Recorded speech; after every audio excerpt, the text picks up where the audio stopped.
Olá, muito boa tarde a você. Estamos de volta com mais um boletim de mercado. Aqui conversando com o Fernando Pimentel, da AgroSecurity Consultoria, para saber dele do comportamento do mercado desta segunda-feira. Foi um início de semana com o mercado aparentemente perdido, sem uma direção definida.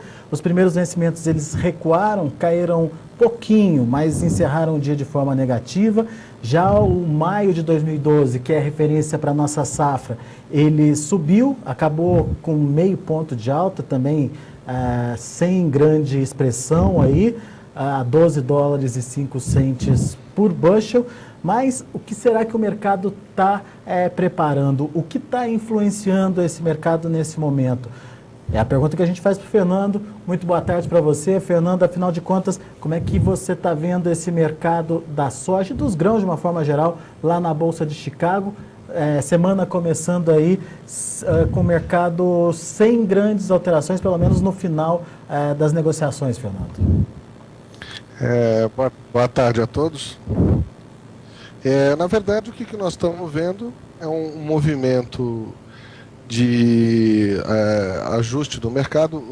Os especuladores que dão muita sustentação ao mercado de commodities, não só de soja, no mercado de energia, petróleo, etc. e tal, eles estão fugindo um pouquinho dos ativos de risco e indo para os ativos de menor volatilidade, que são basicamente os ativos de renda fixa. Nos Estados Unidos, basicamente os T-bonds, os T-bills são os títulos da dívida americana. Isso está ocorrendo também coincidindo com o final da safra americana, onde os números estão se consolidando, o risco climático já não existe, e o USDA recentemente soltou um relatório colocando os níveis de estoque de milho um pouco acima do que o mercado estava projetando. Então, a somatória de todos esses elementos está empurrando as commodities para baixo, principalmente agora os agrícolas que estavam um pouquinho atrasados em relação aos demais, mas eles também vão sofrer, como a gente falou aqui na nossa última conversa, que era importante o produtor entender que a agricultura, o Brasil, agronegócio, não era uma ilha diante de toda essa confusão que o mercado externo está apresentando. E, na verdade, ainda tem mais coisa para acontecer, ainda tem a discussão toda da Grécia agora essa semana. Hoje está tendo uma reunião dos ministros das economias da Europa para fechar um acordo de ajuda à Grécia. A Grécia provavelmente não vai pagar uma parte do seu endividamento agora. Isso tudo está gerando um grau de estresse no mercado, porque a preocupação maior são os bancos que emprestaram para a Grécia, que tem empréstimos na Espanha, que tem empréstimos na Itália, que são economias também que vão sofrer um pouco mais à frente. Agora, é importante o produtor rural entender que o especulador faz parte desse jogo, faz parte da posição e da precificação da soja e do milho, e ele corre na hora que o risco eleva e na hora que existe um certo temor de volatilidade adicional ao mercado. Então, nós estamos vendo o mercado como ele é, sem grande pressão dos especuladores. Então, na verdade, nós temos hoje realmente aí uma maior presença mesmo dos hedgers operando no mercado. Agora, pois é, Fernando, deixa eu só te interromper para complementar essa informação que você passou. Qual que é a situação de especulador hoje no mercado da soja? Já não tem mais? É mais mesmo os players de mercado que estão atuando nesse momento? Não, eles ainda estão presentes, não estou dizendo. Agora, o que acontece é que eles não estão exercendo uma pressão, aquela pressão de sustentação, os hedging funds, que normalmente eles entram nas posições compradas, né?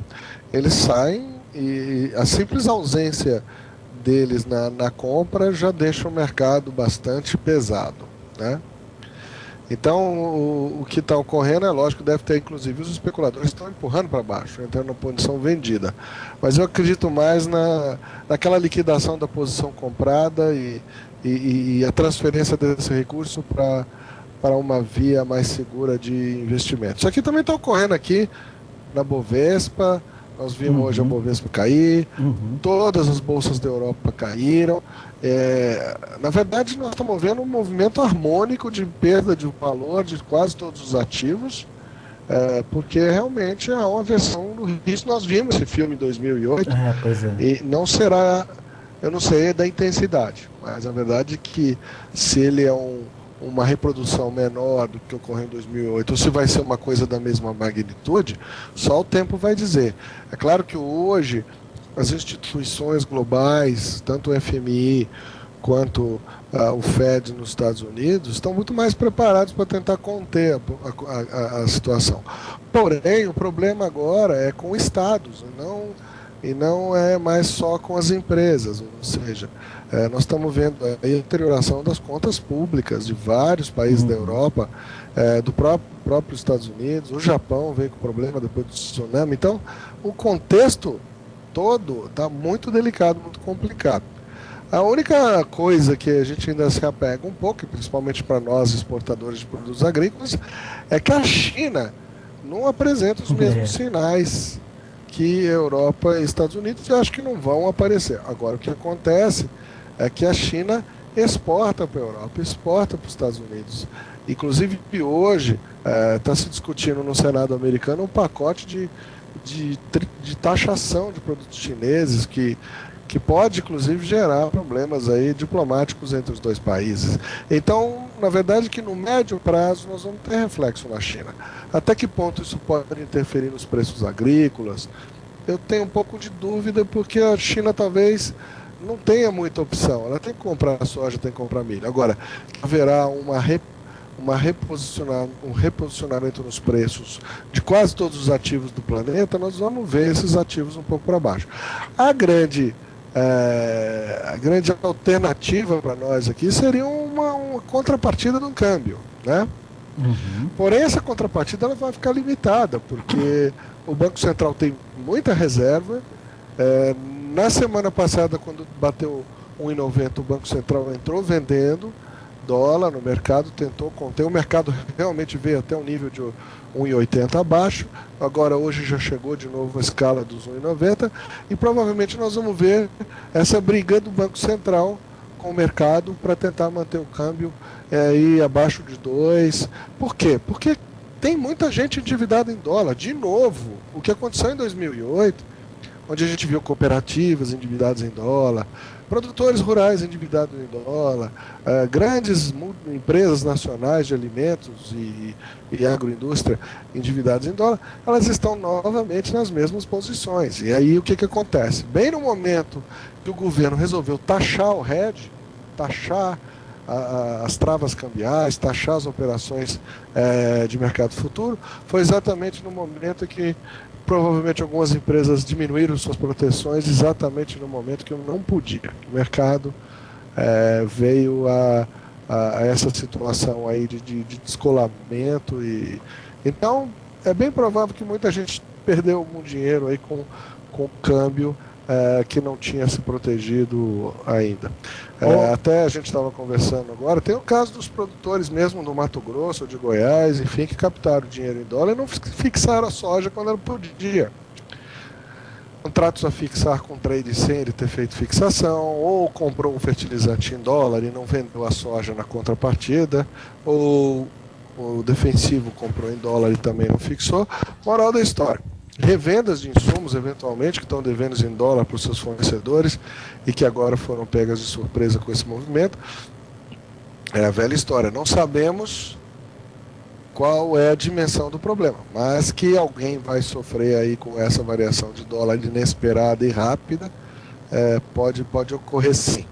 Importante para o produtor é que mesmo o produtor, por exemplo, do Paraná, do Rio Grande do Sul, que não vendeu muito, captou dinheiro no Banco do Brasil, etc. e tal, o preço na origem pode sentir um pouquinho agora, porque Chicago caiu e o câmbio não deu a contrapartida, mas Se colher bem, quase todo mundo no Brasil vai ter margem, pelo menos o produtor rural, que ele é naturalmente operado em dólar, ele está naturalmente redeado ali na sua... Mesmo esse produtor que está devendo dólar o custeio, ele tem como contrapartida a fixação dele vai estar sendo operada com um câmbio melhor.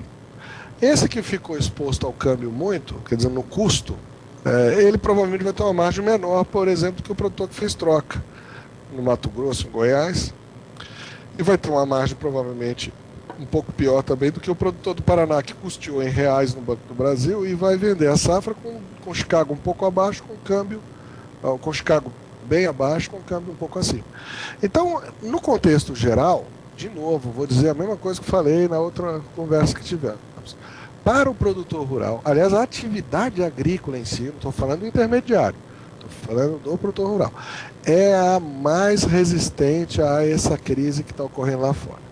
Se você disser, pode reclamar, o produtor rural gosta de reclamar, a gente sabe, é histórico, tradicional. Mas, hoje ele é o que está no lugar mais apropriado, mais protegido que existe em todas as cadeias aí que a gente conhece da economia nacional. Agora, por exemplo, o pessoal de minérios está apanhando muito, o pessoal de energia está apanhando, o pessoal de banco, nossa, esses estão apanhando demais. Se você olhar as ações de bancos, dá dó. A desvalorização foi muito grande, principalmente dos bancos franceses, está sendo muito grande. As empresas multinacionais estão apanhando também, perdendo valor, principalmente as exportadoras estão perdendo valor de mercado. Então, o produtor tem que se preocupar agora em ter uma boa safra, colher bem. Esse é o fator primordial. Nós ainda não vamos ver um cenário de perda para a agricultura na safra 2012, na minha visão. Vamos ver mesmo que o governo tente segurar o câmbio aí e Chicago ainda caia mais um pouco, ainda tem uma boa gordura, um bom espaço para o produtor dormir tranquilo aí. Nós ainda estamos num cenário ainda muito favorável para o agricultor. Pois é, Fernando. Eu ia chegar nesse ponto. Hoje a soja lá em Chicago para novembro está apontando 11 dólares e 77 centos por bushel. Não está muito barato, não, diante do cenário que a gente tem de oferta baixa, enfim. Olha, Alex, o negócio é o seguinte, nós temos um cenário que é preocupante lá fora, ou seja, empobrecimento geral do planeta. O pobre agora, que era rico há pouco tempo atrás, é o cara que compra a nossa soja. Ele quer pagar menos, né? Ele quer pagar menos pelo petróleo. Existe uma pressão inflacionária na Europa, por exemplo, e na China mesmo, onde não cabe, além de todas as má notícias que eles têm de desemprego, imagina com inflação, numa economia onde não existe indexação e tudo mais, a perda da capacidade de compra de assalariados e ainda com uma legião de desempregados que a Europa tem, é um problema complicado. Então essa precificação para baixo dos ativos, ela é esperada. E outra, de novo, quem forma os preços no mercado internacional das commodities, uma parte é o hedge, uma parte é o fundamento de oferta e demanda, outra parte é o viés especulador. Né? Agora, o que é importante entender é o seguinte, onde é que é o limite dessas quedas? O limite dessa queda é o limite onde, lá na origem, onde se produz as coisas, que é no caso aí, Cascavel, Toledo, Ponta Grossa, Rondonópolis, Lucas do Rio Verde, Goiás, Mineiros. É importante que esses produtores estejam remunerados. Talvez eles não vão estar tão remunerados quanto estavam no ano passado, nesse ano que colheram agora a safra verão, mas vão continuar tendo margem. Por quê? Aí o mercado começa a encontrar resistência. A partir do momento em que o produtor não está remunerado, começa o mercado a encontrar resistência para cair, porque aí você já começa a ter no elemento fundamental do mercado o risco de desabastecimento ou de redução de oferta. Né? Então, não estamos com esse cenário ainda. Mesmo com o Chicago aí a 11,77 no novembro e a 12,05 no maio, com câmbio de 1,90, o pessoal está ganhando dinheiro no campo. colhendo normalmente, vai ganhar dinheiro no campo. Não vai ganhar, quem não vendeu nada até agora, não vai ganhar o que estava ganhando há 60 dias atrás, com o câmbio de 1,60 e o Chicago a 14,40, enfim, os prêmios em alta, etc. Agora, o prêmio também deve ajudar. Vamos esperar para ver. É bem provável aí que o prêmio sim reflita mais essa questão de oferta e demanda, que é do mercado fundamental aí e que independe do especulador. O mercado de prêmio, o mercado de bases, ele é só dos operadores de mercado físico.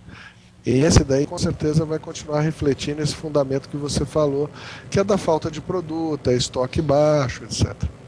Mas veja lá, agora o SDA revisou os números de estoque lá, quer dizer, o número que era alarmante já foi meio que alterado pelo SDA, já não é tão alarmante, mas continuamos com o mesmo.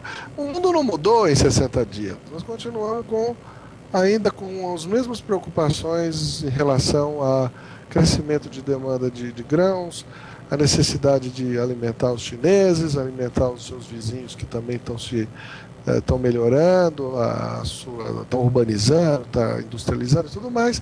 Isso aí não mudou. Agora é lógico, temos um cenário grave lá fora, que é uma coisa que eu diria assim que 2008 foi o começo, agora nós estamos tendo a segunda onda do problema 2008, na verdade, é o W, né? E vamos ter que ver até que extensão isso aí, em que medida isso aí pode afetar o nosso mercado. Agora, de novo, eu prefiro ser produtor rural do que estar no intermédio, tendo que administrar câmbio, né? Tendo que captar recurso junto ao sistema financeiro, que agora já começou a restringir um pouco o crédito. Difícil, né? Então, é mais difícil a vida de quem está nesse meio, fornecedor de insumo, cooperativa, revenda e tudo mais, do que a figura do produtor que está lá na ponta, rezando só para chover e secar na hora certa. Como o Fernando mesmo colocou, produtor, se preocupe com a produção nesse momento, se preocupe em ter produtividade esse ano. Depois, mais para frente, a gente vê como é que vai ficar. Claro, influências vão ter, mercado financeiro não tem, pelo menos, uma perspectiva de resolução no curto prazo, então essa situação ainda vai continuar mexendo aí com o mercado. Fernando Pimentel, muito obrigado mais uma vez pela sua participação, pela sua aula hoje aqui junto aos nossos internautas e volte sempre. Obrigado. Um abraço para todos. Até a próxima.